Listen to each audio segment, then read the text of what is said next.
Collegium को लेकर सुनवाई चल रही है, लेकिन इस बीच खबर ये कि सरकार ने सुप्रीम कोर्ट के 2 और जजों के नामों को मंजूरी दे दी। यानी सुप्रीम कोर्ट में अब कुल जजों की संख्या 34 हो जाएगी।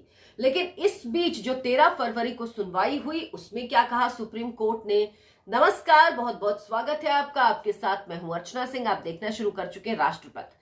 आपसे गुजारिश है, मेरे चैनल को सब्सक्राइब जरूर कर लीजिए, नोटिफिकेशन वाली घंटी भी दबा दीजिए, बात को ज्यादा से ज्यादा लोगों तक पहुंचाइए, इस चैनल को आगे बढ़ाने में मदद कीजिए। तो सुप्रीम कोर्ट में कोलेजियम को लेकर सुनवाई चल रही है। 2 याचिकाएं सुप्रीम कोर्ट में हैं, लेकिन अब 2 और जजों की नियुक्ति सुप्रीम कोर्ट की तरफ से कर दी गई। 13 फरवरी को इन 2 जजों ने शपथ ग्रहण कर ली और अब सुप्रीम कोर्ट में कुल जजों की संख्या 34 हो गई है। जो कुल कैपेसिटी है, यानी कितने जज मैक्सिमम हो सकते हैं, वो आंकड़ा भी 34 ही है। यानी सुप्रीम कोर्ट में अब जजों की संख्या कम नहीं है। इससे पहले 4 फरवरी को सरकार ने नोटिफिकेशन जारी किया था 5 नामों के लिए, तब ये संख्या 32 हो गई थी और अब ये संख्या 34 हो गई है। दूसरी तरफ जो हाई कोर्ट के जजेस को चुना जाना है, उसको लेकर सरकार अभी भी समय लगा रही है। इसको लेकर सुप्रीम कोर्ट की तरफ से कहा गया कि ये ठीक नहीं है, सरकार को जल्द से जल्द इसमें फैसला लेना चाहिए। इस मुद्दे पर जो याचिकाएं सुनवाई के लिए लगी हुई हैं, उसमें यह कहा गया है कि सरकार जो दोबारा नाम भेजे गए उसमें भी निर्णय नहीं ले रही है। और इस याचिका में वकील हैं प्रशांत भूषण। आप सब जानते हैं प्रशांत भूषण किस तरह की याचिकाओं में पहुंचते हैं, वकील बनके, या फिर वो खुद पीआईएल जो दाखिल करते हैं, उनकी मंशा क्या होती है, ये आप सब जानते ही हैं। तो इस मामले के वकील अगर प्रशांत भूषण है तो आप अपने आप समझ सकते हैं कि मंशा क्या है। और इसी बात को लेकर प्रशांत भूषण ने कहा कि सरकार जो दोबारा नाम भेजे गए हैं कोलेजियम की तरफ से, उनको क्यों मंजूरी नहीं दे रही है। कुछ सिफारिशों को सरकार तुरंत लागू कर देती है और कुछ सिफारिशों को रोक देती है। यही लाइन है जो समझने की जरूरत है। कुछ सिफारिशों को तुरंत लागू कर देती है, कुछ सिफारिशों को रोक देती है। अब तुरंत लागू कर देती है जिसमें क्लैरिटी होती है, क्योंकि सरकार जांच करवाती है, इसकी जांच होती है, इसमें खुफिया एजेंसियां अपनी रिपोर्ट लगाती हैं। उस रिपोर्ट के आधार पर सरकार रिकमेंडेशन जो कोलेजियम की होती है उसको वापस उस रिपोर्ट लगा के और अपनी उसमें नोट लगा के भेज देती है कोलेजियम को कि स्वीकार है या अस्वीकार है।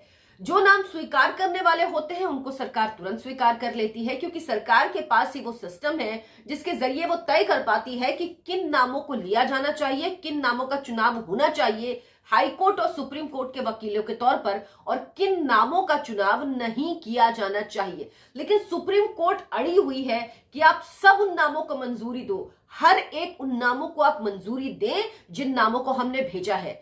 यह मामला सौरभ कृपाल का हो या किसी और का, जिन नामों पर कोलेजियम ने सहमति जताई, लेकिन जो खुफिया एजेंसी की रिपोर्ट आई उसमें आपत्ति जताई गई।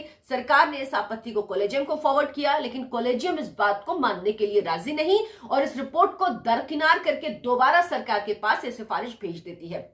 सवाल ये उठता है कि क्या कोलेजियम के पास कोई ऐसा सिस्टम है जिसके जरिए वो ऐसी जांच करा सके, वो पता कर सके रिकॉर्ड कैसा है इन वकीलों का या इन जजों का जिनको एलिवेशन दिया जाना है या जिनका प्रमोशन किया जाना है।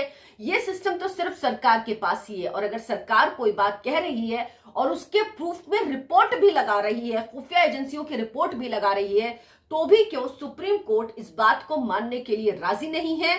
क्योंकि अगर सरकार, जिस तरह से खुद कहा गया सुप्रीम कोर्ट में सुनवाई के दौरान, कि कुछ नामों को फौरन मंजूरी देती है लेकिन कुछ नामों को तय करने में समय लगाती है, दोबारा भेजे हुए नाम भी सरकार क्लियर नहीं कर रही, तो क्या सरकार की मंशा पर इससे कहीं शक किया जाना चाहिए? क्या यह सोचा जा सकता है कि सरकार को कोलेजियम के भेजे नाम मंजूर नहीं है? क्या ये सोचा जा सकता है कि सरकार चाहती है कि वो अपनी तरह से चयन करे, कोलेजियम द्वारा भेजे हुए नामों को चयन ना करे? अगर ऐसा होता तो सरकार किसी भी एक नाम को मंजूरी नहीं देती। इसीलिए आप सरकार की मंशा पर कहीं से शक नहीं कर सकते। सरकार की मंशा एकदम साफ है कि वो लोग जिनका रिकॉर्ड साफ है, जो लोग देश हित में हैं, जो लोग न्यायपालिका के हित में हैं, जो लोग इस देश की जनता के हित में हैं, वही जाएं, उन्हीं का प्रमोशन या एलिवेशन हो हाई कोर्ट या सुप्रीम कोर्ट में। तो इसमें क्या गलत है अगर सरकार ऐसा सोच रही है?